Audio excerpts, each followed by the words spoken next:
La vida puede ser una aventura, calurosa, rápida, lenta o triste. quizá a veces llena de altibajos. Pero de acuerdo a los psiquiatras, cualquier parte de la vida puede etiquetarse como enfermedad mental. ¿De verdad? ¿Cómo qué? Digamos que estás afectado después de una ruptura. Eso se podría etiquetar depresión, ¿Y si estás nervioso antes de hablar en público? trastorno de ansiedad, ¿O eres muy hablador y superactivo? maníaco. Eso suena un poquito demencial. Lo es. Pero, ¿cuánto de esto ocurre realmente? Preguntemos. How many people do you know that have been diagnosed with a mental disorder? Diagnosed with a mental, God, off the top of my head, maybe one person that I know who's been diagnosed with a mental disorder. Probably just one. So, yeah, maybe 2 or 3 people, maybe in the 3 or 4 range. 4 or 5, maybe 5. 6 people in the household. 6, 7. 10. A dozen or so. About 20. How about 30? Would definitely be in the hundreds for sure. The total number of people that I know in my lifetime has been diagnosed with a mental disorder probably fall around the range of 100 to 150, and I'm 23 years old. ¡Wow! Pero, ¿de dónde salen todos estos trastornos? Del Manual Diagnóstico y Estadístico de los Trastornos Mentales. Tiene 943 páginas y abarca todo, desde depresión y ansiedad hasta tartamudeo, adicción al tabaco, aracnofobia, pesadillas, problemas con las matemáticas y hasta trastorno infantil. Todos ellos reinterpretados y muchos etiquetados falsamente como enfermedad del cerebro. Pero algunas personas sí tienen problemas serios en la vida.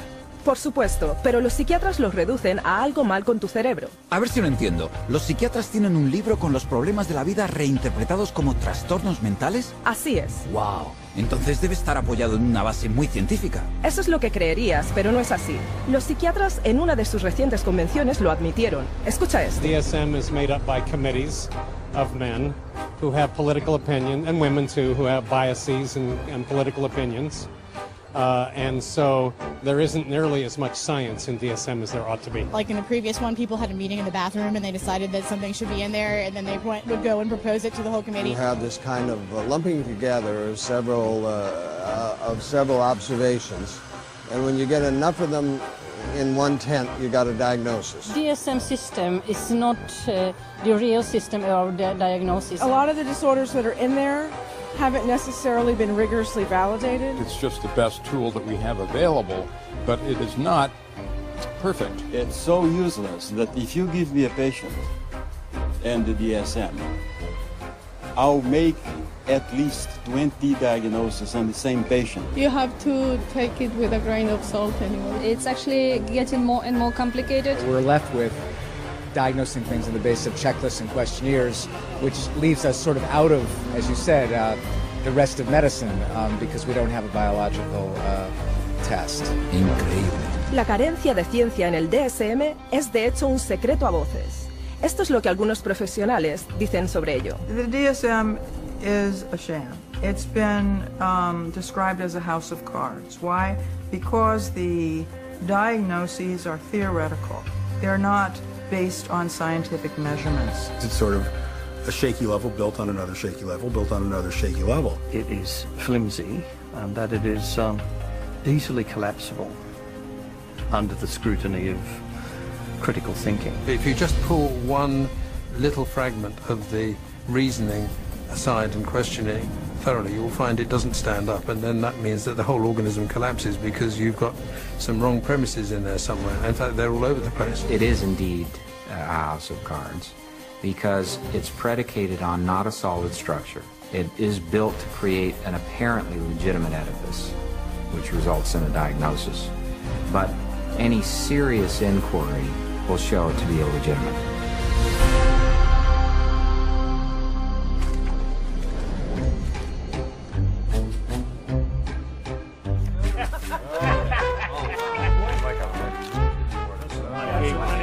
Here, I tell you. With schizophrenia. Entonces, si el DSM no se basa en la ciencia, ¿en qué se basa? Bueno, empezó con un simple deseo de que la psiquiatría y la psicología se aceptaran en la corriente dominante de la medicina. We psychologists have always desperately wanted to be accepted as a real science, as a true science. Now, what the early psychologists did was they looked around and they saw what other scientists were doing and they decided to emulate them. Modern approaches to classifying psychiatric disorders dates from the 19th century. Nearly all the clinical concepts we have today originate from that time. Probably the most important of all was a chap called Emil Kraepelin, who worked first of all in Heidelberg and then in Munich. Nunca había oído hablar de él. Emil Kraepelin se conoce como el padre de la clasificación psiquiátrica. Fue la primera persona que clasificó lo que pensó que eran enfermedades biológicas en el cerebro. Estaba la demencia precoz, que se llama ahora esquizofrenia, enfermedad maníaco-depresiva y psicosis paranoide. Todos esos conceptos todavía existen en el DSM hoy en día. ¿Eso es todo? ¿3 trastornos? Sí, solo 3, pero el sistema Kraepelin pronto se hizo muy popular. Escucha esto. Kraepelin's system caught on very quickly, not only in the German-speaking world, but also in the English-speaking world in the United States and Britain. It caught on because up to that point nobody had an agreed way of talking about patients. So in the early 1950s, there was compiled Diagnostic and Statistical Manual of Mental Disorders. Now, there are very few statistics in the book. Disorder is used essentially as a euphemism for illness. This is a book which catalogues mental illnesses for which no medical sign has ever been discovered. Este panfleto primitivo tenía 130 páginas y enumeraba 112 trastornos mentales. Pequeño comparado con el DSM actual, pero mucho más grande que cualquier cosa prevista por Kraepelin. ¿Por qué tantos? Porque al definir más y más de la vida como anormal, los psiquiatras podían poner sus manos en una cantidad enorme de dinero del gobierno. ¿Definir la vida? ¿Qué quieres decir? Bueno, cosas como retener el aliento, morderse las uñas, chuparse el dedo, sonambulismo, eficacia pobre, hasta la homosexualidad. Es ridículo. ¿Añadieron todos esos solo para tener gente a la que dar tratamiento? Y más. Luego la segunda versión DSM-2 llegó en 1968 y se expandió a 178 trastornos. Una vez más para hacerse con todavía más dinero del seguro del gobierno. Para hacer esto internacionalmente, el DSM-2 se escribió para seguir la línea de la Clasificación Internacional de la Enfermedad, el ICD, un libro usado en Europa y en todo el mundo, que aparte de los diagnósticos psiquiátricos, enumera enfermedades médicas reales. Así que, esa es la forma en que los trastornos psiquiátricos fueron aceptados en la corriente dominante de la medicina. Fue un inicio, pero el DSM-2 no era científico, pues estaba muy influenciado no por tests clínicos, sino por las teorías del psicólogo austriaco Sigmund Freud. Entonces, debe de haber un montón de neurosis en ese libro, ¿verdad? Sí, pero no había ningún conocimiento en absoluto de qué las causaba, y ni siquiera buscaron una causa. Inclusion of the disorder in the classification does not require that there be knowledge about its etiology. So in other words, to make a diagnosis, you really don't need to bother with cause and effect. You don't need to know what causes the condition. Espera un momento. Si el DSM no te dice qué causa los trastornos mentales, ¿cómo los descubren los psiquiatras en primer lugar? La respuesta puede que te sorprenda. New diseases are being invented all the time, and I want to emphasize the word invented, because when it comes to psychiatry, mental illnesses are not discovered, they're invented. The way the system works in terms of diagnosis is that every few years a group of psychiatrists and psychologists sit around in a room and vote on new diagnoses. ¿Es esto ciencia? No puedo creerlo. No te preocupes, no eres el único. The diseases are voted on? What do you mean? Did you say are they voted into existence? Are voted? As in created. Oh, man. I think that's kind of ridiculous. It's crazy that you would vote. I definitely don't agree. I don't agree with it at all. Mental disorders should be based on scientific research. I have been led to believe that it's all based on medicine and science. So I'm kind of shocked to find that out. Yo también. Hay más, no solo se votan los trastornos mentales para incluirlos en el DSM, sino que de vez en cuando se vota para excluirlos. Por ejemplo, la homosexualidad, incluida en los DSMs 1 y 2 como enfermedad mental. Así es como el editor jefe del DSM-3, Robert Spitzer, lo explicaba. I came up with a definition in 1973 that made it possible to argue that homosexuality was not a mental disorder. On a vote, essentially, at a conference of the American Psychiatric Association, it was removed. Now, did they discover that homosexuality was not a disease through scientific processes? No. It was included for political reasons, and it was removed for political reasons. And the end result is a vote. It's a supposed democracy. So to call it science is a complete fabrication. Así que el DSM es de hecho político, no científico. Así es.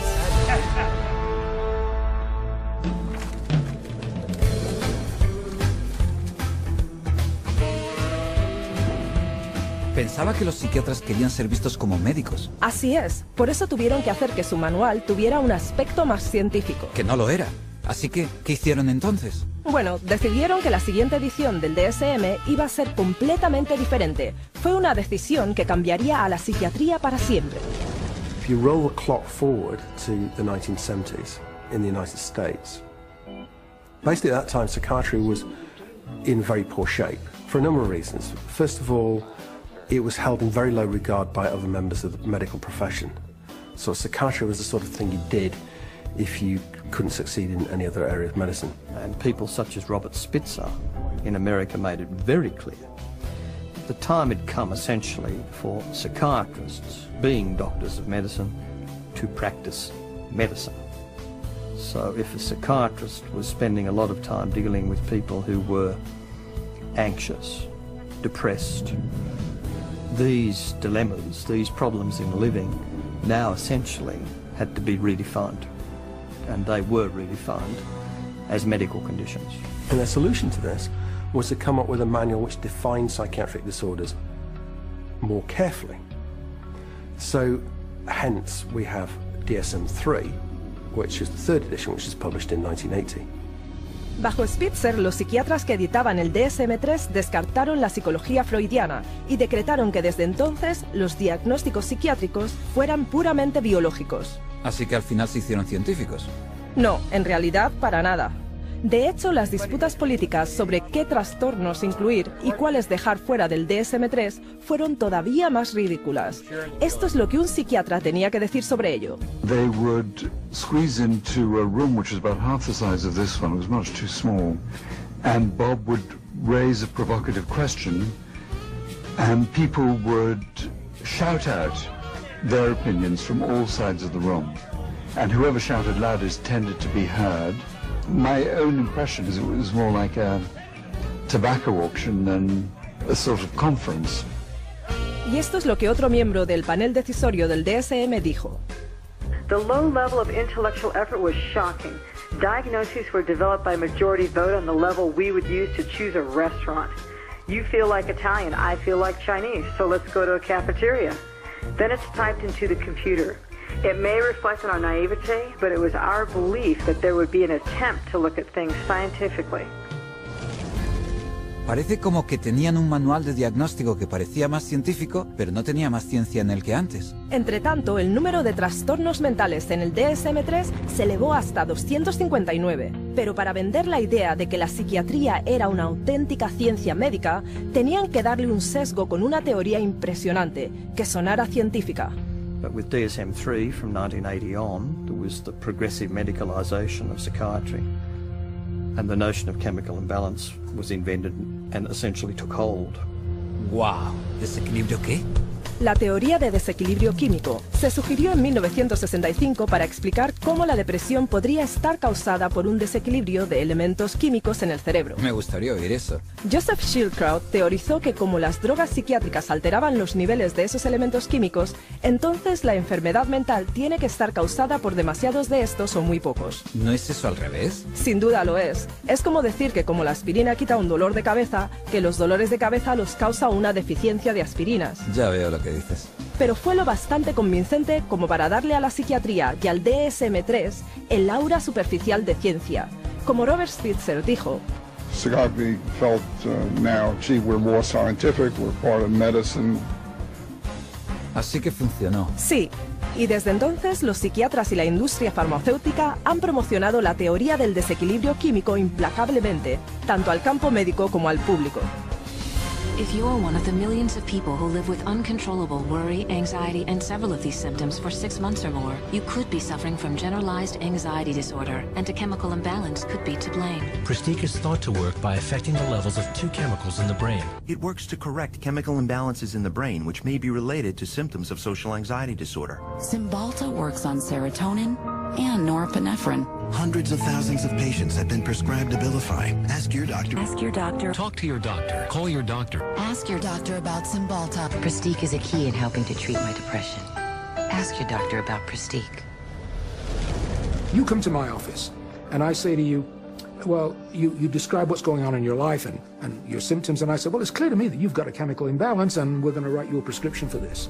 The truth of the matter is, there's no such thing as a chemical imbalance. There's no test out there that they can depend on that tells you you have a chemical imbalance. There's actually, in fact, dozens of studies showing that there isn't any measurable imbalance.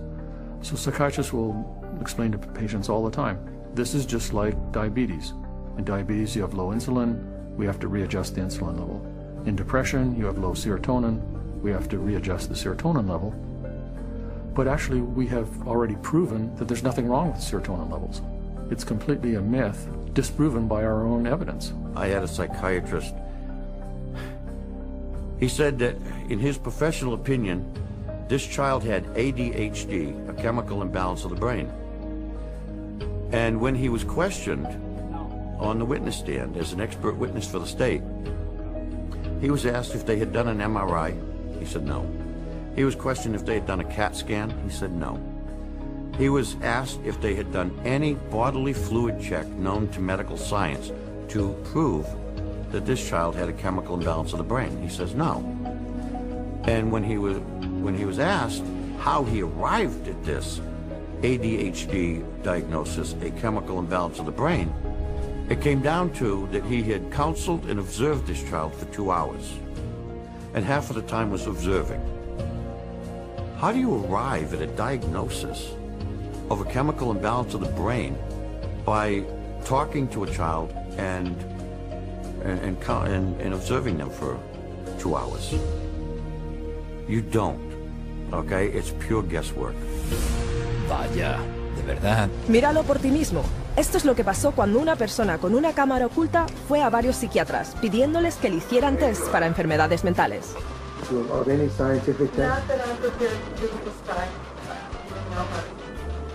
So you getting that I have adjustment, what do Adjustment disorder, mixed emotional features. It just means situational stress. Right, it's a formal diagnosis. But I'm saying, just where do you get that from? I take you at face value. In terms of diagnosis, there's no way that I can X-ray or project or allow.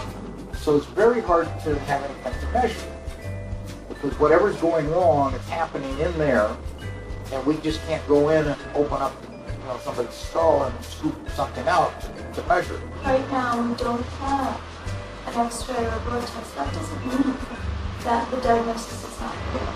The diagnosis is for insurance, and I'm not really trying to think too much in terms of diagnosis. I don't really see that as my main job here to make a diagnosis, except to give something to the insurance that's reasonably accurate.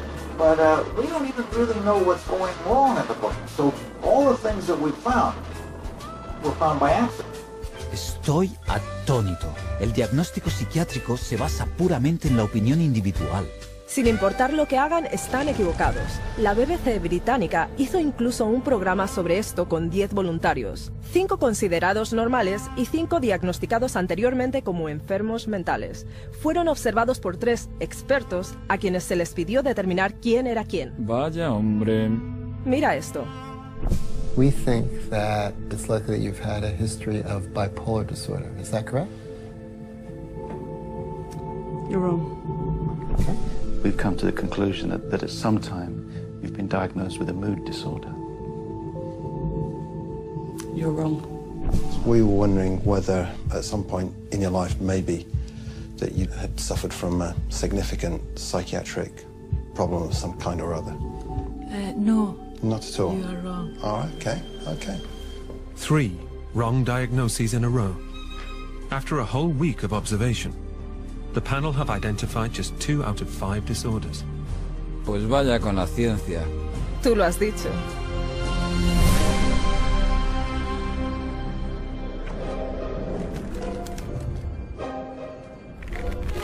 Okay, time in.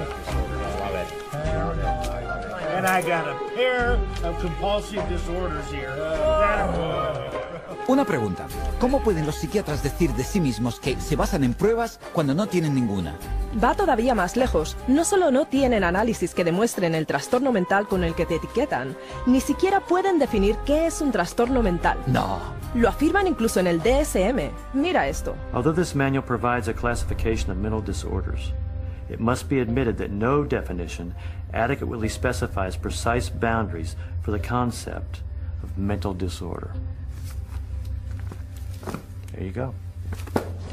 Increíble. Pero los psiquiatras no habían terminado todavía. 14 años después del DSM-3 publicaron el DSM-4 y su editor en jefe ha sido más directo todavía sobre el término trastorno mental. There is no definition of a mental disorder. It's bullshit. I mean, you just can't define it. Así que, aunque admitieron que no podían definir lo que era un trastorno mental, un término que ellos usan en su propio manual, añadieron más trastornos.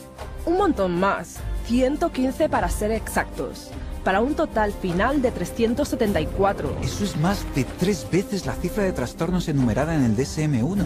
Y eso solo en 40 años, y este libro pesa más de 2 kilos. Es más grande que el listín de teléfonos. Es el catálogo del comprador de enfermedades mentales, y con él 120 millones de personas en todo el mundo han sido diagnosticadas con enfermedades mentales. ¡Wow! Pero, ¿qué pasa con la clasificación internacional de enfermedades? ¿Ha habido un aumento en los trastornos mentales ahí también? Definitivamente, la sección de trastornos de conducta del ICD es prácticamente paralela al DSM. Lo que sea que pase en el DSM se refleja ahí también. Vale, bueno. Hasta ahora he visto que no hay tests para identificar o confirmar un diagnóstico mental. No hay pruebas de la teoría del desequilibrio químico y ni siquiera saben lo que es un trastorno mental. Y lo admiten, por lo menos entre sí. Este es un psiquiatra prominente hablando en una convención reciente de la APA. You're sitting in your office, you see a depressed patient, you have no idea what's the matter with them. And I know all of you think you know the answer, but in terms of evidence, I don't know the answer, and I don't think any of us really know. Eso es increíble. Y sin embargo te darán un diagnóstico muy rápido de todas formas. Este es otro psiquiatra influyente en el mismo congreso. Jim Burley at the Maudsley Hospital did a study once on how long it took people to make up their mind about the diagnosis after they entered a room, and it was about, how many, David? It was 2 seconds? It was a couple of minutes. It was very... ¿Un par de minutos? Sí. Por supuesto, incluso el entonces presidente electo de la Asociación Psiquiátrica Americana consta que dijo que el DSM es prácticamente una farsa. Well, what does D stand for? I used to think it is diagnostic, but over the last few years realized it is more like a dartboard. ¿Diana de dardos? ¿Le dicen los psiquiatras a sus pacientes alguna de estas cosas? No, de hecho, los psiquiatras actúan como que saben de lo que están hablando, mientras mantienen al público a oscuras. I was sent to a psychiatrist who saw me again for maybe about 15 minutes, talked to me how I was doing at 7 years old, and I left with a prescription for Ritalin. Probably within the first 15 minutes, he diagnosed me with having an anxiety disorder and put me on prescription medication. The amount of time it took for the diagnosis was, I'd say, probably within 10 minutes is, you know, I was diagnosed with anxiety, with depression, within 10 minutes of speaking to the psychiatrist, and I was put on those drugs immediately. I received numerous different diagnoses from different doctors, and each one gave me a different drug. I didn't have to undergo any tests. I didn't even have to sit there and I didn't have to ask any questions. It was just that's what you've got, and this is the drug. They really didn't talk to me. They were always talking and questioning my mother. It was all about getting the information from her and not from me. It doesn't make sense to me. I researched it, I've done my research, and I still can't fully understand how you can diagnose somebody with a short attention span. There was never an explanation. Nobody really knew what it was or why it was caused or how did you get it, why did anybody have it, and what could anybody do about it. You know, just here, have some medicine and go away. And I was put on, I mean, a horse's dose of an antidepressant called Effexor, 450 milligrams a day. I mean, they say if you're on 300, you're comatose. It wasn't always Ritalin. It went from Ritalin to like Wellbutrin to Concerta to Adderall I remember asking these doctors, is there any other way we can do this? Is there any other therapy? Is there something we can do that won't make me feel so badly, that won't give me all these side effects and just horrible sensations through my body 24 hours a day? Is there something else I can do that might be not having to do with medications? Doctor said, no. See, what you have is very complex. You have a chemical imbalance in your brain that the only thing that can correct it is medication. Wow, montones de diagnósticos, pero todo lo que parece recibir son medicinas. Así es. Hoy un diagnóstico psiquiátrico significa realmente una droga psiquiátrica. The whole question then becomes, okay, if we apply these labels, what next? And the what next tends to be, you get a prescription. And the prescription is for a drug that doesn't work very well and is toxic. It's like a 1-2 punch. The number one of the 1-2 punch is the diagnostic manual. You've got all these disorders to choose from. The two is the treatment. So you've got the diagnostic manual in place, you've got a machinery in place, and then you've got this treatment that is there for the taking. For everything you can think of that might seem to be odd behavior, the psychiatry field has a name for it. And then for every name of every diagnosis you have, there's going to be pharmacology behind it, and they have a pill for it. Let me fan it out and pick a card, and there you go. Here's your label, and there's the drug that we'll give you to go along with that label. 98%, maybe 99% of people will get a diagnosis that justifies the use of a medication and also a follow-up appointment. Because remember, the business of medicine, the business of psychiatry, is seeing patients. And the psychiatrist that tells a patient they don't have a problem and there's no medicine for that problem doesn't have a very busy practice. And that's sort of the purpose of the DSM-345, to provide a diagnosis that can be given a drug for that patient. It's a quick buck. You don't need to do a physical exam. You put it in the chart, it's done. Prescribe away. Lifetime patient. That's what the DSM is for. ¿Están diciendo que el DSM solo está ahí para justificar el tratamiento con la droga? Me temo que sí. Wow.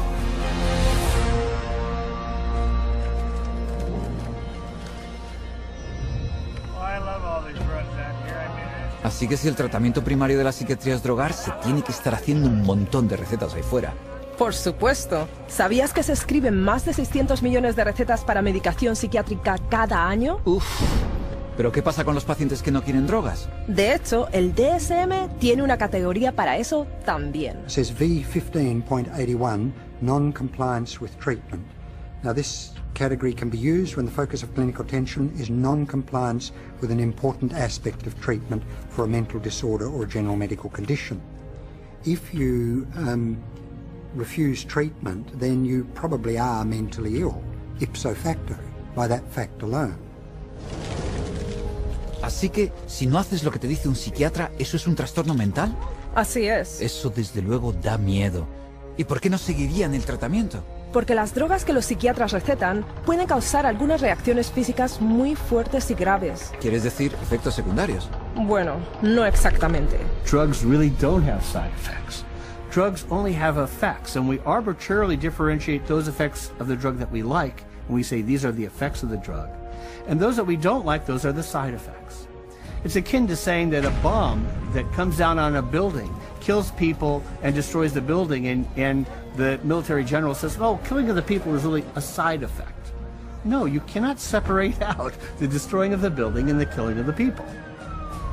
And so these are not side effects, these are direct effects of the drug creating disaster. People think antidepressants are going to make them happy, but it's not what they do. They numb them down, and then in themselves there's a withdrawal state from the antidepressants. They just become like robots, some of them. They're not actually able to experience the whole variety and range of human feelings and emotions and work with them and express with them and share them with others.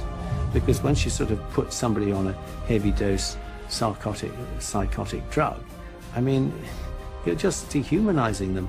These are very potent, very toxic medicines, cause on themselves diabetes, high cholesterol, cause what's called a metabolic syndrome, truncal obesity, premature hardening the arteries. They affect the heart and the lungs and the kidneys, and you never know exactly what to expect. Most psychotropic drugs lead to massive weight gain.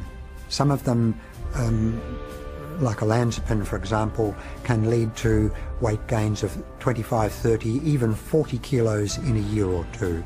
And that is serious. One of the side effects is it affects your sexual performance abilities. In people who are on a lot of medication, they're just totally unable to detoxify through their liver, and then other functions of the body shut down one by one. These drugs have on their labels may increase risk of suicide and homicide in people who take them, just like a carton of cigarettes has to say may be hazardous to your health. And there's cases where many people who commit suicide or commit acts of violence are on these medications, which definitely has this type of side effect. You look at the side effect profile is identical to what they're trying to treat, and in some cases worse, and especially in the instance of suicide, then you could see that it's an extremely treacherous area with very, very little actual science behind it.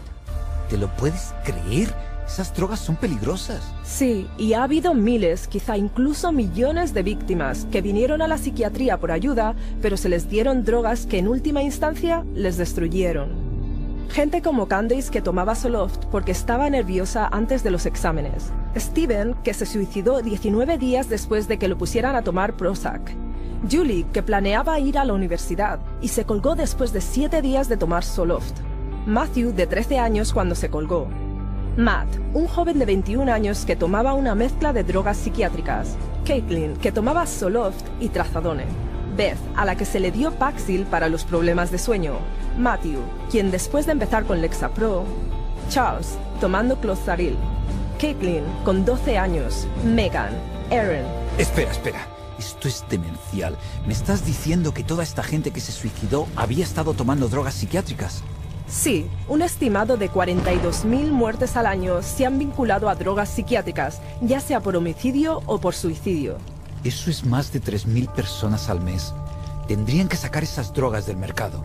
Claro que deberían, pero como esas drogas son con mucho el principal tratamiento que los psiquiatras les ofrecen a sus pacientes, ellos restan importancia a los riesgos, y sus pacientes pagan el precio.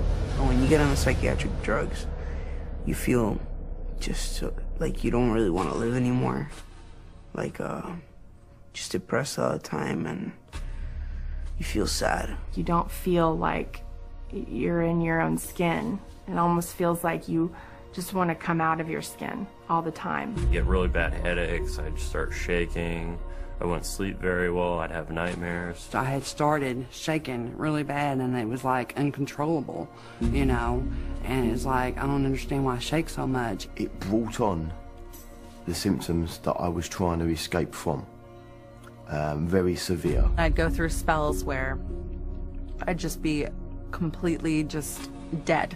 There would not be me there. I'd just be standing there and there would be nothing. I think we all have emotions, happy, sad, you know, situational emotions in life, and it didn't allow me to experience them. You don't experience tears, you don't experience a lot of laughter. It just makes life real flatline. I described to a friend of mine as like waking up in a manila folder and it's a cloudy day.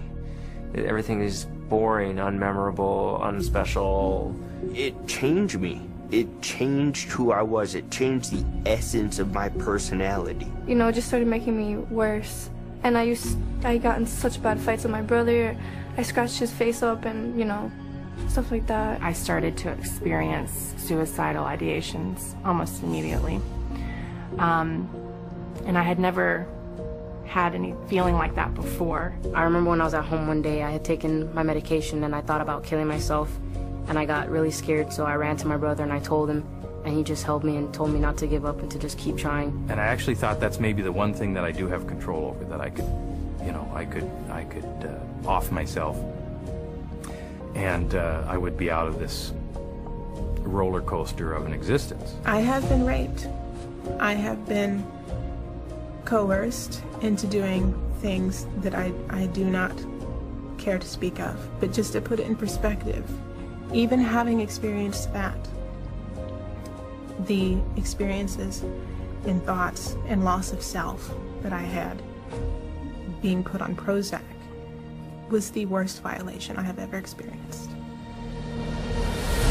Estoy mudo de estupefacción. La gente ni siquiera sabe lo que estas drogas están haciendo porque confían en su psiquiatra. No solo eso, estudios recientes han mostrado que sus drogas como los antidepresivos no curan trastornos mejor que una pastilla de azúcar, un placebo. Así que, para recapitular, no solo el DSM proporciona la etiqueta que los psiquiatras te ponen, sino que justifica que te droguen con drogas poderosas que tienen un montón de efectos secundarios y que ni siquiera funcionan. Esto está fastidiado. Definitivamente. Y luego todavía se aferran a la idea de que pueden corregir tu conducta indeseada con sustancias químicas.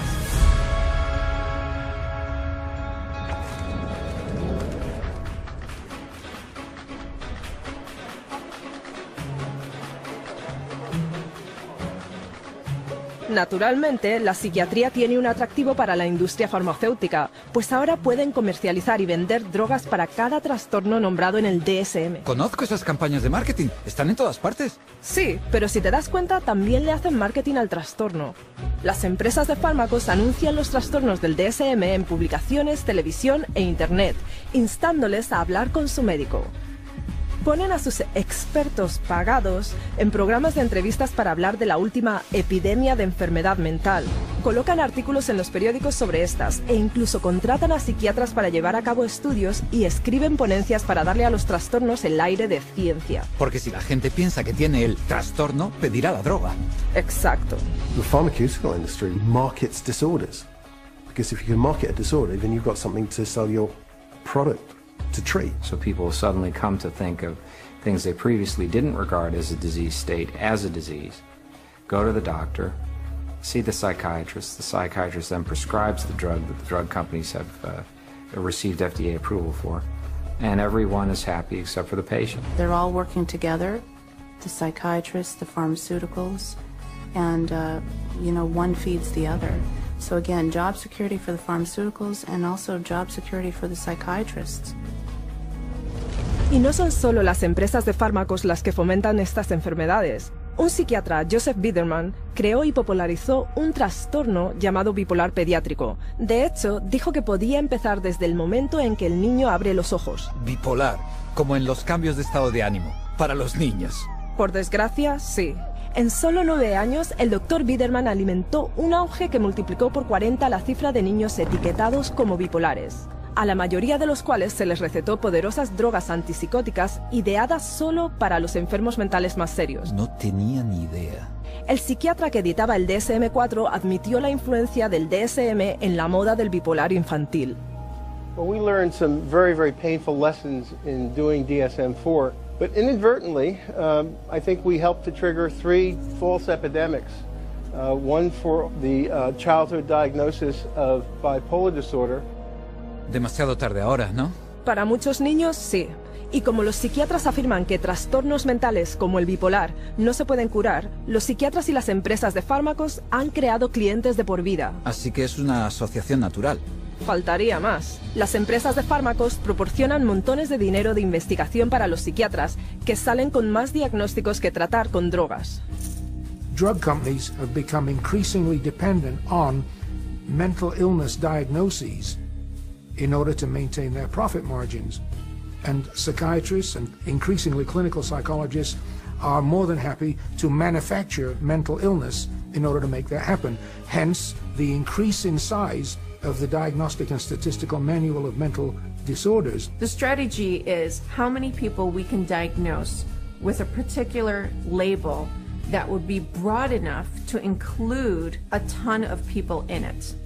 And the mentality behind that is the sale of the pharmaceutical drug, which eventually becomes the treatment. These drug companies are making a lot of money, and they're spilling that money and sending that money to people that will help support their cause. So it's not a surprise at all that they have infiltrated so many of the committees within the DSM and so much of our own medical education. Espera un momento. ¿Las empresas de fármacos se han infiltrado en los comités de psiquiatras que deciden qué trastorno poner en el siguiente DSM? En el DSM-4, el 56% de los miembros del comité tenían vínculos financieros con las empresas farmacéuticas, la misma industria que iba a beneficiarse de las 115 enfermedades mentales diagnosticables que se aceptaron por votación. Así que, claro, vemos más diagnósticos que se tratarán con drogas. Y muchos más síntomas enumerados para cada trastorno. The whole world has been made crazy, really. We have these proliferation of categories which have become more and more encompassing, encroaching in ordinary everyday life. There isn't a human being on the planet who doesn't have at some point, if not several points, in a day or a week, distress. It's part of being human. But to say that because you have this distress, that you now are diseased? If you take a god man in India who wanders around with a shawl and meditates for 17 hours a day, drinks rainwater and engages in some kind of spiritual or religious discipline or practice where he might roll on the ground for 100 miles to a holy place, people there don't persecute those individuals. They accept them as people engaged in religious practices. But here, if you took those same individuals in India and you had them walk across a campus in America, they would immediately be arrested and put into a psychiatric facility because they're manifesting psychosis. This varies by culture. What do we want to straitjacket everybody? Is everyone going to be the same? What about people that do have a little bit odd behavior? Is a little odd behavior bad or dangerous? It's just different. You want this thing to cover, all manner of aberrant human behavior. So if you can cover every bit of it, then you're going to have the best chance possible to a billable unit of service. Y por cierto, en caso de que no puedas ser incluido en cualquiera de sus categorías, hay una más que se te puede asignar. Ah, naturalmente. This is number 301.9. 312.9. 292.9. Bipolar disorder, not otherwise specified. Gender identity disorder, not otherwise specified. Disorder of infancy, childhood, or adolescence, not otherwise specified. Not otherwise specified. What the hell does that say? They don't know. It's kind of like a catch-all. It's the garbage can for the leftovers. There's even a box for people that don't fit in the other boxes. To me, it's insane. This is like rubbish to me. This is scary to me. This is hackery, quackery, dockery. Es una ciencia bastante pobre si tus categorías son tan flojas que necesitas una categoría de misceláneo para recoger los cabos sueltos. Sí, como TDAH por lo demás no especificado, trastorno alimenticio por lo demás no especificado, trastornos del estado de ánimo por lo demás no especificados. You can always use the NOS, the not otherwise specified diagnosis, and as a billable service. Not otherwise specified means that you're sort of at sea to some extent on the exact diagnosis, meaning it doesn't fit into any of the categories you establish. Unspecified mental disorder. You see, that's considered a disorder. Having nothing wrong with you is now a disorder. That's what this says. Can you believe it? No, no puedo creerlo. ¿Hay una categoría llamada trastorno mental no especificado? Como en no te lo describimos. ¿Eso es una enfermedad mental también? La cosa se pone más demencial. De acuerdo al DSM, podrías ser diagnosticado con un trastorno mental que ni siquiera está en la lista. Estás de broma. Escucha esto. These diagnostic criteria and the DSM-4 classification of mental disorders reflect a consensus of current formulations of evolving knowledge in our field. They do not encompass, however, all the conditions for which people may be treated or that may be appropriate topics for research efforts. It's even in the language of the introduction, it's basically saying we're trying to have a diagnosis to cover all the bases of anything that somebody could come in complaining about, which is, again, entirely backwards from how medical diagnoses are come to. Este DSM no está ni siquiera cerca de la medicina, ¿verdad? Para nada. Es puro marketing.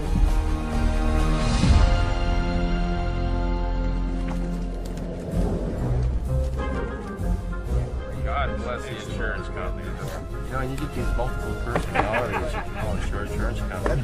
Insurance billing, that's the big money right there. Hay algo que todavía me fastidia. Si el tratamiento psiquiátrico es tan largo, tan caro e ineficaz... Ya lo sé. ¿Quién estaría dispuesto a gastar esas cifras exorbitantes de dinero para tratamiento psiquiátrico que se alarga durante años y a menudo toda una vida mientras proporciona resultados pésimos? Exactamente. ¿Quién paga por todo esto? Principalmente el gobierno y las aseguradoras privadas de salud. Claro, las aseguradoras. De hecho, el grupo de presión psicofarmacéutico ha sido muy eficaz para que se pasaran leyes que obligan a las empresas aseguradoras a proporcionar seguro de salud mental igual al seguro médico regular. A eso se le llama paridad de salud mental, ¿verdad? Así es, pero económicamente esto ha sido una catástrofe. So there's nobody who walks into a psychiatrist's office that isn't going to go out with a label. He's got 374 choices or so based on the Diagnostic and Statistical Manual list of symptoms. So he's got to fit you into one of those categories in order to get paid. The DSM really should be called, how to bill the insurance companies, how to get money from the insurance companies. It's a list of codes, and there's a number for everything, and that number goes on an insurance form, and then you get payment for it. The DSM is completely built into the system now because you can't get reimbursed by an insurance company unless there's a DSM diagnosis. You know, the kid wets the bed, you can bill on that. They're going to have one called a skin picking disorder. You pick your skin, you can diagnose and bill on that. You know, you can always find a diagnosis and you'll always be able to bill. A psychiatrist or a psychologist can go through their book now and find a diagnosis code for just about anything. Everybody would fall into something that they could put a diagnosis on and fraud insurance companies. Vaya chanchullo. Así es, cada año la industria psiquiátrica usa el DSM para amasar $100.000 millones del gobierno de Estados Unidos y de aseguradoras privadas. Y eso es solo un país. Estoy empezando a darme cuenta de lo mucho que el DSM ha elevado los costes generales del tratamiento médico. Lo sé. El promedio de la facturación de seguros de los psiquiatras es el doble de la del tratamiento médico general. Y eso eleva lo que yo tengo que pagar para el seguro. Así es, y eso desperdicia impuestos también. El programa de seguros de salud mental del estado de Texas estaba casi en la bancarrota, debido a una clase de droga psiquiátrica muy cara, que se recetaba normalmente para el trastorno bipolar. Vaya, eso es un montón de drogas. Sin duda lo es. Y encima de eso, como los diagnósticos del DSM son tan arbitrarios, otro problema enorme y costoso es el fraude de seguros. Se ha pillado a los hospitales psiquiátricos privados haciéndose pasar por clínicas para dejar de fumar o para perder peso, para conseguir gente que sea admitida.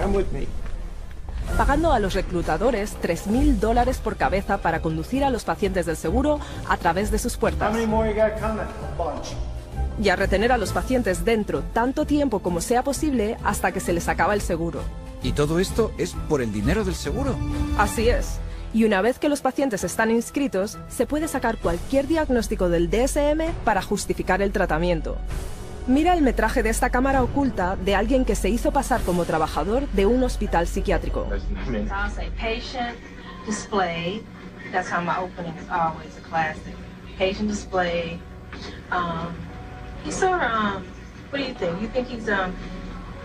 I thought I've interacted with him a lot. I thought he's always appropriate. He's always. But under behavior, what's some good words in here? He's not negative. He's sort of intrusive a little bit. He's not really. He doesn't push limits anymore. He's really actually intrusive. He acts sort of anxious. Focus on the negative. And why should we focus on the negative? Because that's how they get paid. I mean, this is what they told me. I mean, you write what you want to write. I know I got to write for you. So, I know what I have to write. You know what I mean? So that's why Like, why do you have to write it? So, this place can get paid. It's a business thing. It's not like I'm lying, but I always, pull the negative out. Like, you're supposed to. They tell you to. What? The negative? Pull the negative out. You pull it out of it. Eso no puede ser ético. No lo es. Y eso es solo el inicio del fraude.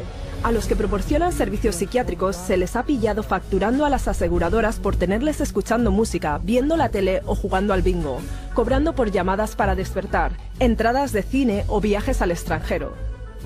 O por afirmar que trataban a la gente que estaba en la cárcel en coma o incluso muerta. No.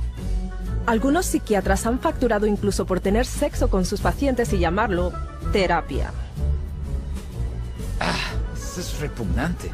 Como un director de fraude de seguros dijo, el alcance del fraude solo está limitado por la imaginación. No tenía ni idea.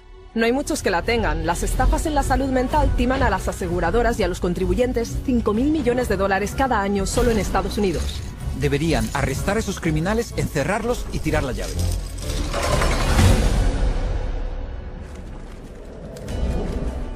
It's the Diagnostic and Statistical Manual of Mental Disorders, the third edition. He mencionado que la psiquiatría ha tenido también mucho éxito usando el DSM para infiltrar nuestro sistema de justicia.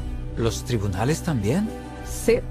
The clinical diagnosis of a DSM-4 mental disorder is not sufficient to establish the existence for legal purposes of a mental disorder.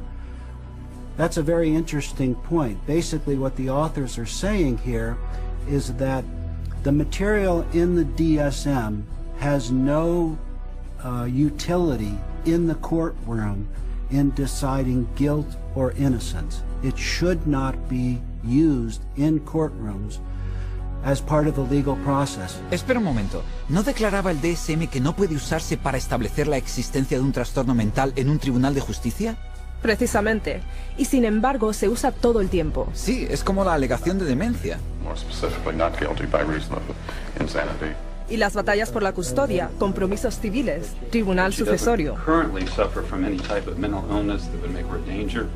He leído de psiquiatras ante los tribunales en bandos opuestos, cada uno usando el DSM para reforzar su caso, y cada uno de ellos fue aceptado por el tribunal como testigo experto. As far as I could see, for psychosis or delusions. Because he's suffering from narcissistic personality disorder and a delusional disorder, grandiose. Una contradicción completa. No siempre ha sido así.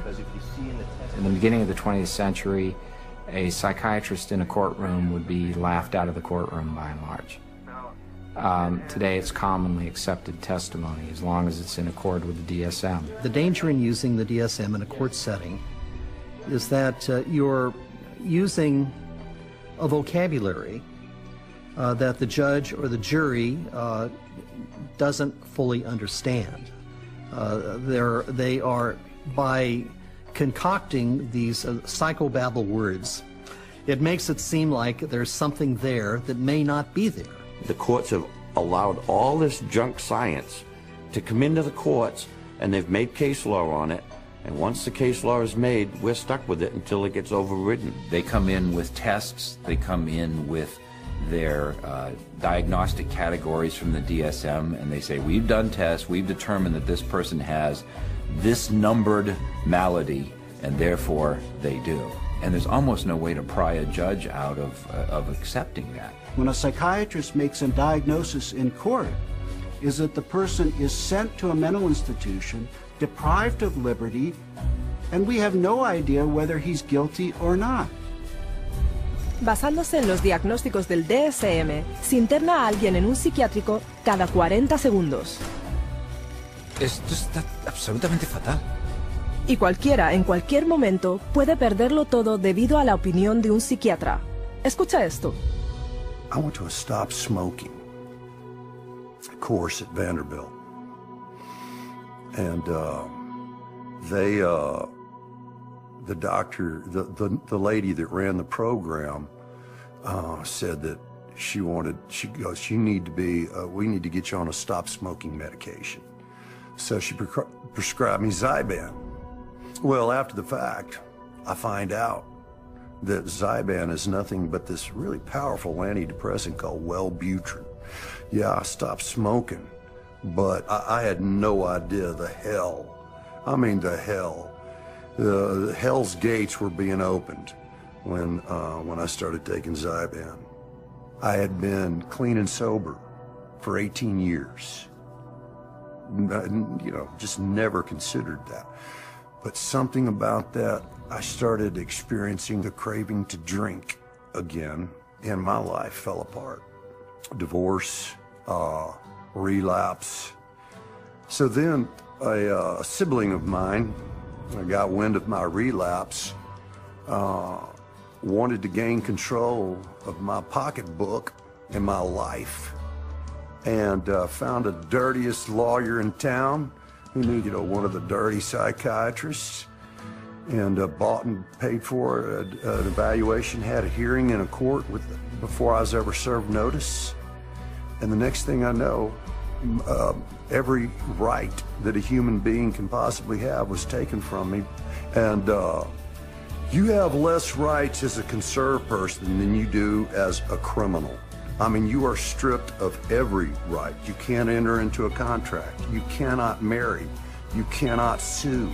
You cannot even fight the legal system that has involuntarily put you in this. And it was all based on the psychiatrist's diagnosis, who never evaluated me. Eso es increíble. Estaba intentando dejar de fumar, pero en vez de eso recibió un diagnóstico psiquiátrico y le arrebataron sus derechos. Le han quitado todo su dinero también. Por no mencionar que estuvo encarcelado en una institución psiquiátrica. Pero si piensas que lo que los psiquiatras le hacen a los individuos en nuestro sistema judicial es malo, espera cuando veas lo que le hacen a las familias. Children are taken away from parents every day in these juvenile courts because a person with a PhD or an MD after their name comes in and says, I've shown ink blots to a person, and they may be a risk to a child. Just in my little state of Massachusetts here, there are 11,000 children in captivity, taken away from families at any one moment. And almost all of those children are being drugged. And our own commissioner of children and families testified under oath that they drug 88% of the children that they take out of the families. 88% drogados, eso es prácticamente algo que se da por descontado. Y eso es solo la punta del iceberg. Por todo el mundo, los psiquiatras usan los tribunales en una serie de formas para arrebatarle los derechos a la gente y destruir familias. Solo mira. Psychiatry has affected my family through the family law court rulings. The family law court has a court-appointed child psychiatrist who, it appears, determines the future of the child. It's just like a business in the court system that they forced you to undergo all of these psychological evaluations, and you have to pay thousands of dollars, but at the end of the day, it has been supported by no evidence, nothing. They'd said to me, Deb, you have a choice. Either you bring your son to get medicated, or we'll take your child away from you and put him in a home that they'll medicate your child. And then good luck. Basically, they were saying, good luck, Deb, to try and get your son back, but you'll get him back medicated anyways. And they put her in hospital, and that's when the psychotropic drugging started with Becky. And at that stage, I had no say over it. They refused to let her go. They would not let my daughter go unless she take medication. This was again a recommendation from the psychiatrist that once my son was radically ripped from his home and literally kidnapped and put in a new home with a perpetrator of domestic violence and of sexual assault, and is where he now lives, this psychiatrist said that he was never to have any counselling and never to see anybody. To have your family just disrupted like that, ripped out from under you, really, your whole life, just gone like that, and then you have to fight every day to get him back. It was very devastating. In some ways, it's worse than a death because it's unresolved, and you know what the truth is. And you feel like giving up and not fighting back for that custody of that child, but you can't. Yeah, there's just no justice. Esto es terrible. ¿Están destrozando familias basándose en diagnósticos arbitrarios en los tribunales? Exactamente. So it's unfortunate that the courts have bought into the DSM. It's unfortunate that the whole psychiatric profession is wedded to the DSM. It's unfortunate that the psychiatric profession is in bed with the drug industry, and it's unfortunate that drugs that don't work are the common prescribed drugs for all manner of conditions in children and in adults. It's the wrong way to go.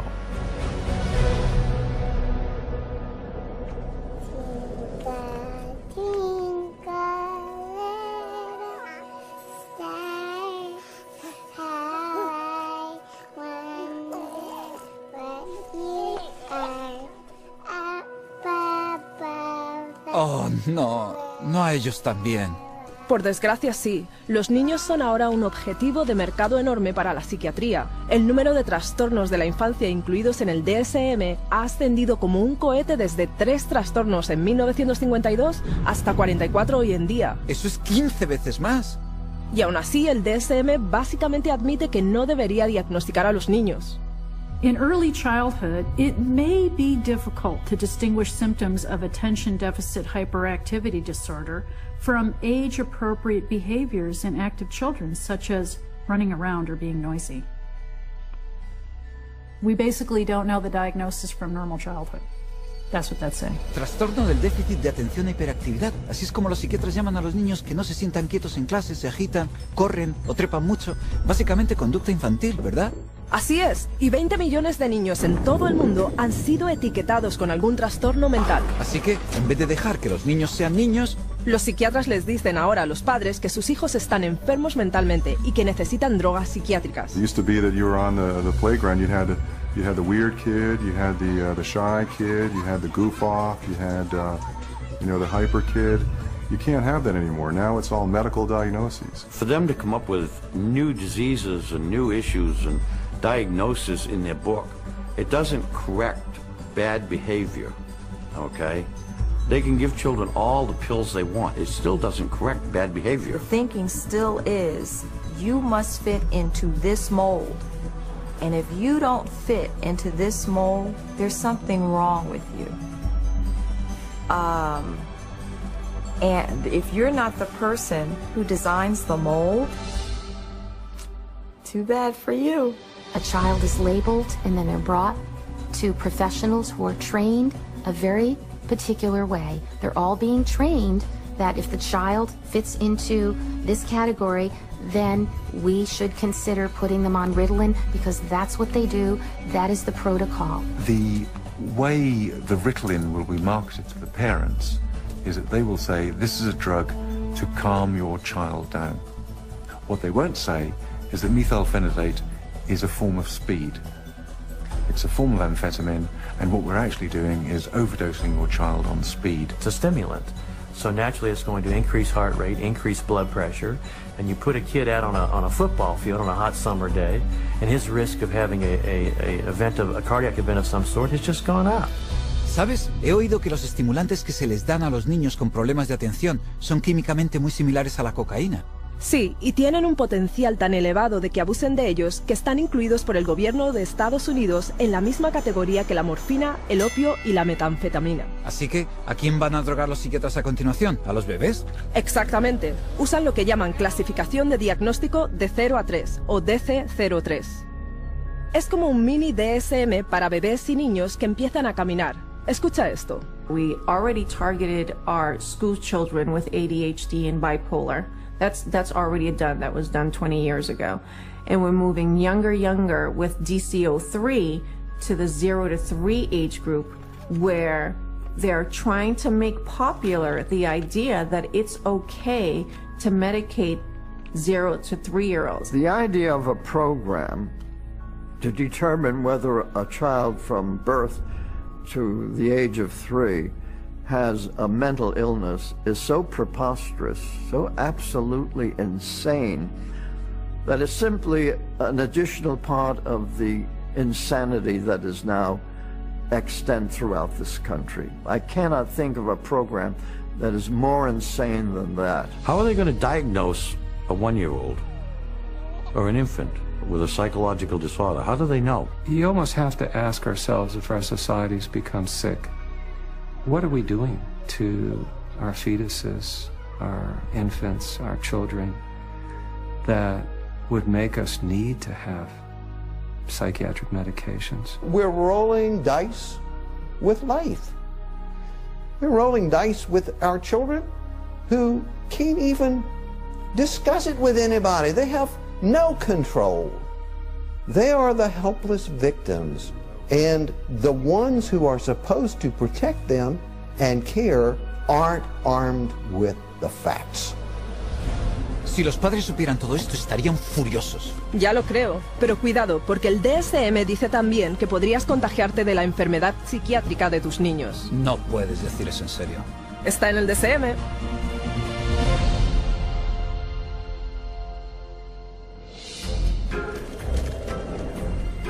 We're going to talk about some of the proposed changes that are suggested for DSM-5. He oído que el DSM-5 es incluso más demencial que el DSM-4. Así es. You've got 374 named diagnoses in DSM. Well, guess what? There's going to be more in DSM-5. Why do we all of a sudden need a fifth DSM-5? Psychiatry wanted to broaden the horizons of mental health problems, of disorders.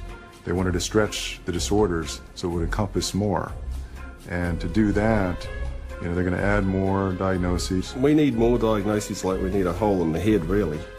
They're not serving a purpose for mankind, all these diagnoses. They're almost laughable, some of the diagnoses. ¿Irrisorios, de verdad? Bueno, están hablando del trastorno de acumulación si no te deshaces de suficientes cosas. Persistent difficulty discarding or parting with personal possessions. Trastorno alimentario compulsivo si comes demasiado a menudo. Recurrent episodes of binge eating. Hoy está el trastorno de rascado cutáneo. So it's recurrent skin picking resulting in skin lesions. ¿Son esos trastornos mentales? Y para los niños hay un nuevo trastorno que recogerá un número enorme de niños cuyos berrinches no califican todavía como para llamarlos bipolar. They've created temperate dysregulation disorder to seem a little bit more mild of the condition and include a lot of the younger population in terms of that diagnosis.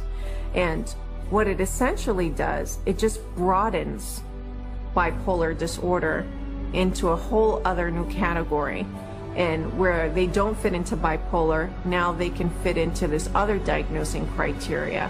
Así que la red se está haciendo cada vez más amplia. Más de lo que crees, están considerando incluso añadir una etiqueta por emplear demasiado tiempo en el ordenador.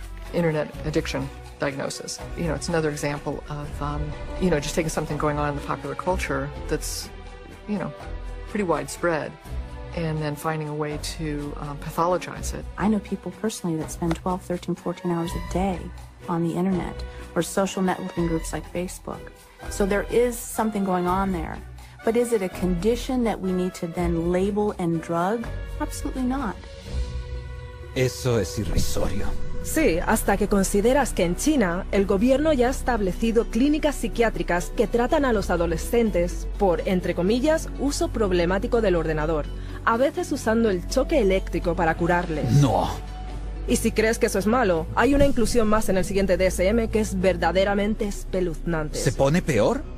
Este toma el diagnóstico de la enfermedad mental un paso más allá, síndrome de riesgo de psicosis, conocido más recientemente por el enrevesado título de síndrome de síntomas psicóticos atenuados. Eso es un trabalenguas. Pero, ¿qué significa eso?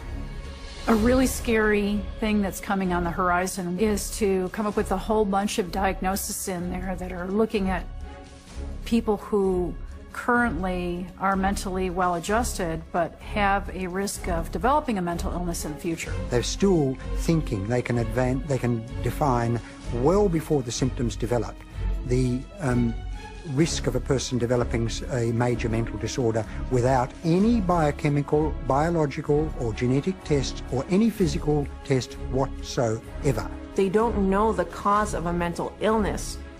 They can't treat it, they can't cure it. So how can they launch a preventative campaign for mental illness? It just logically, it falters. Espera un momento. ¿Creen los psiquiatras realmente que pueden predecir un trastorno en algún momento en el futuro? Escuchemos lo que dicen. How can psychiatrists know if you're going to have a mental disorder in the future?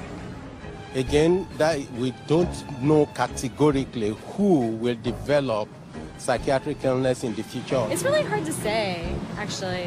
I don't know if you could 100% predict for anybody. You can't forecast if one will develop a psychiatric disorder. Maybe not, or maybe yes. It's hard to predict. It's hard to predict. There's no way to predict that. Well, I don't think that nobody knows that. There's no way to tell. Nobody knows? I don't think anyone can know what's going to happen in the future. Obviamente no tienen ni idea. Sí, pero a pesar de esto ya están proponiendo hacerles test a los niños para enfermedades mentales futuras. De forma que las puedan tratar ahora. Claro.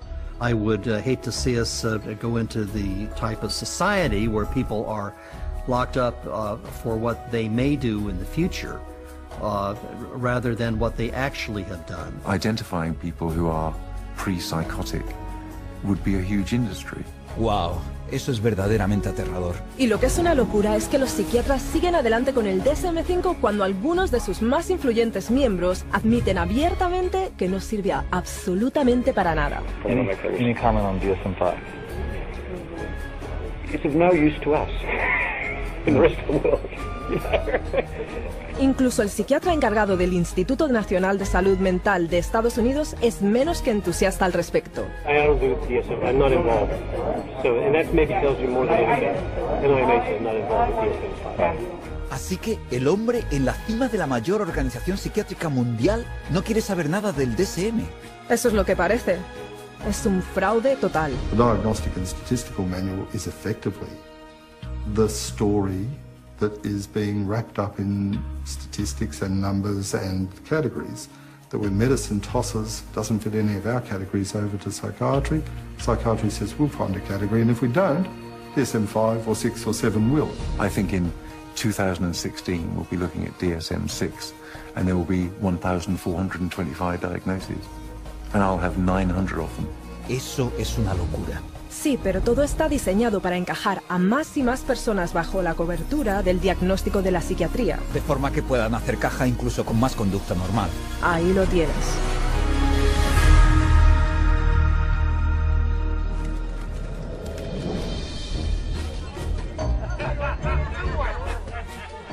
Entonces, si el DSM es tan completamente inútil, ¿por qué los psiquiatras...?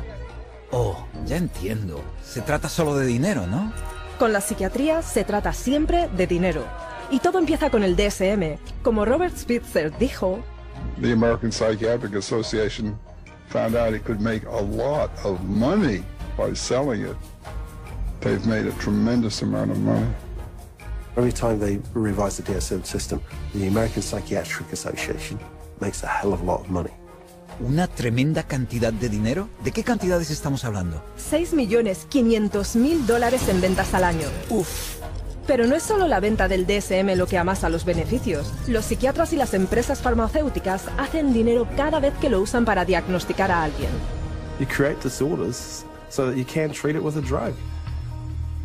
It's the ultimate money-making machine. How many people can we drug? How many labels can we put out there? How many people can we herd into these labels and feed them a drug so we can get richer, make more money? There's an inherent conflict of interest, and that conflict of interest is driven by the desire to make money. More money, more money, more money than one should expect. Huge money in the psychopharm business. If you really did the research on these diagnoses, see that 90% of them or more don't exist. They're not valid. Then that's all of a sudden, all that reimbursement from the insurance companies disappears. So we have to cut the money cord, as well as cutting the DSM cord if we're ever going to really succeed stopping this juggernaut from continuing. Once again, it's follow the money, and you'll get your answer every time. Esto me ha abierto bien los ojos. Vamos a ver. No hay análisis de laboratorio para el así llamado trastorno mental, que los psiquiatras ni siquiera pueden describir en su propio manual. La teoría del desequilibrio químico es totalmente falaz, y aún así las drogas psiquiátricas que supuestamente equilibran las sustancias químicas de tu cerebro se recetan a la gente de todas las edades. Sí, nada menos que $84.000 millones al año, añadiendo un aumento general de $10.000 millones por primas del seguro de salud solo en Estados Unidos. Y lo estamos pagando todos a través de los impuestos del gobierno y facturas del seguro cada vez más altas. Así es, toda la industria psiquiátrica usa el DSM para embolsarse $330.000 millones al año. Eso es casi un tercio de $1 billón. Y sigue aumentando. Está descontrolado. Well, the whole system is now a runaway train, but the DSM is the locomotive. And if you took the locomotive off, eventually the train would stop, because there'd be nothing more pulling it. We're losing the concept of health. Everybody is sick and everybody's got a condition and everybody needs drugs. You're going to end up with a whole society that's going to basically have to be led around by the hand. But who's going to lead them around? Because they're drugging so many of them. In psychiatry, you know in your heart of hearts that you're not really diagnosing. You know in your heart of hearts that you can't really treat what you think might be wrong. And you also know that most of what you're dealing with in the DSM is unprovable and unreliable, not a predictable indicator. So what do you have then? Buena pregunta. Supongo que no tienen nada. Y se le está haciendo daño a la gente. Sí. You're very lucky to go through psychiatry and survive. It really is as simple as that. Only when enough people rip the veneer away and show that it's just nothing more than a Hollywood set is it ever going to fall down. It would be good if all the medical professionals who are really practicing medicine and really trying to help people and based on scientific fact and what they can best do to improve the lives of others, if they would recognize, just be able to look at this fact. It's hard to look at it, but look at this fact and be ethical and be honest and clean up the profession by getting rid of this fraudulent part of it. Psychiatry. Yo no lo habría dicho mejor. Es así de obvio. Tenemos que deshacernos del DSM. Es terrible para la sociedad.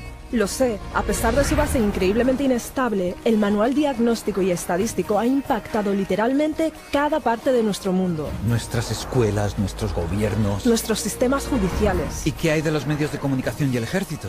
Esos también. Básicamente toda nuestra sociedad. Y todo ello sin ni una sola persona curada. El DSM es realmente más que solo un castillo de naipes. El manual de diagnóstico y estadístico es el timo psiquiátrico más mortal.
The real system of the diagnosis. A lot of the disorders that are in there haven't necessarily been rigorously validated. It's just the best tool that we have available, but it is not perfect. It's so useless that if you give me a patient and the DSM, I'll make at least 20 diagnoses on the same patient. You have to take it with a grain of salt anyway. It's actually getting more and more complicated. We're left with diagnosing things on the basis of checklists and questionnaires, which leaves us sort of out of, as you said, the rest of medicine because we don't have a biological test. Increíble.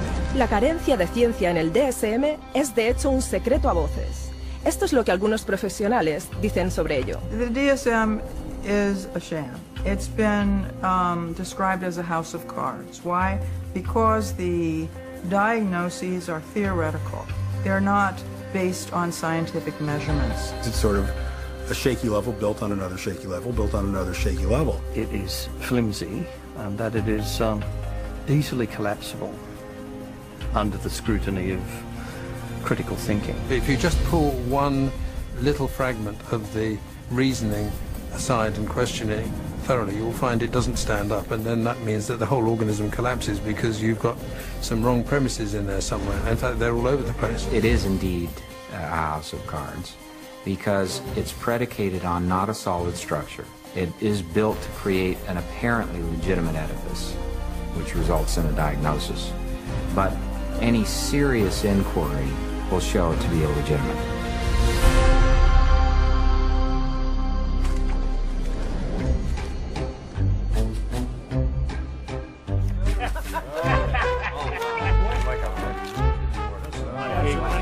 Here, I tell you.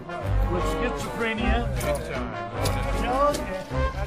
Entonces, si el DSM no se basa en la ciencia, ¿en qué se basa? Bueno, empezó con un simple deseo de que la psiquiatría y la psicología se aceptaran en la corriente dominante de la medicina. We psychologists have always desperately wanted to be accepted as a real science, as a true science. Now, what the early psychologists did was they looked around and they saw what other scientists were doing and they decided to emulate them. Modern approaches to classifying psychiatric disorders date. So to call it science is a complete fabrication. Así que el DSM es de hecho político, no científico. Así es.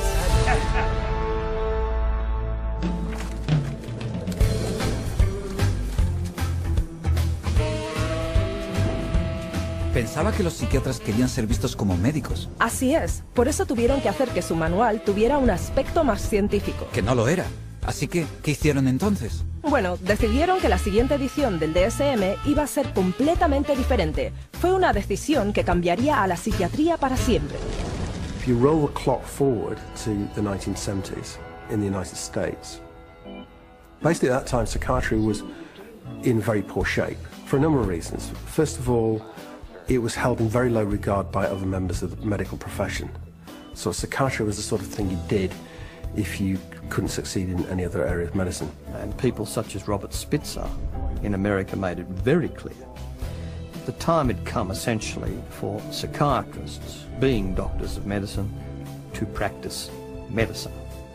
So if a psychiatrist was spending a lot of time dealing with people who were anxious, depressed, these dilemmas, these problems in living, now essentially had to be redefined. And they were redefined as medical conditions. And their solution to this was to come up with a manual which defined psychiatric disorders more carefully. So, hence, we have DSM-3, which is the third edition, which is published in 1980. Bajo Spitzer, los psiquiatras que editaban el DSM-3 descartaron la psicología freudiana y decretaron que desde entonces los diagnósticos psiquiátricos fueran puramente biológicos. Así que al final se hicieron científicos. No, en realidad para nada. De hecho, las disputas políticas sobre qué trastornos incluir y cuáles dejar fuera del DSM-3 fueron todavía más ridículas. Esto es lo que un psiquiatra tenía que decir sobre ello. They would squeeze into a room which was about half the size of this one. It was much too small. And Bob would raise a provocative question, and people would shout out their opinions from all sides of the room. And whoever shouted loudest tended to be heard. My own impression is it was more like It's from the 19th century. Nearly all the clinical concepts we have today originate from that time. Probably the most important of all was a chap called Emil Kraepelin, who worked first of all in Heidelberg and then in Munich. Nunca había oído hablar de él. Emil Kraepelin se conoce como el padre de la clasificación psiquiátrica. Fue la primera persona que clasificó lo que pensó que eran enfermedades biológicas en el cerebro. Estaba la demencia precoz, que se llama ahora esquizofrenia, enfermedad maníaco-depresiva y psicosis paranoide. Todos esos conceptos todavía existen en el DSM hoy en día. ¿Eso es todo? ¿3 trastornos? Sí, solo 3, pero el sistema Kraepelin pronto se hizo muy popular. Escucha esto. Kraepelin's system caught on very quickly, not only in the German-speaking world, but also in the English-speaking world, in the United States and Britain. It caught on because up to that point, nobody had an agreed way of talking about patients. So in the early 1950s, there was compiled Diagnostic and Statistical Manual of Mental Disorders. Now, there are very few statistics in the book. Disorder is used essentially as a euphemism for illness. This is a book which catalogues mental illnesses for which no medical sign has ever been discovered.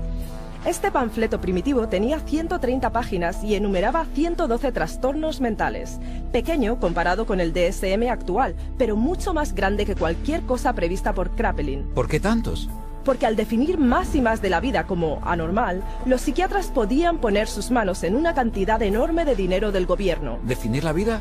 ¿Qué quieres decir?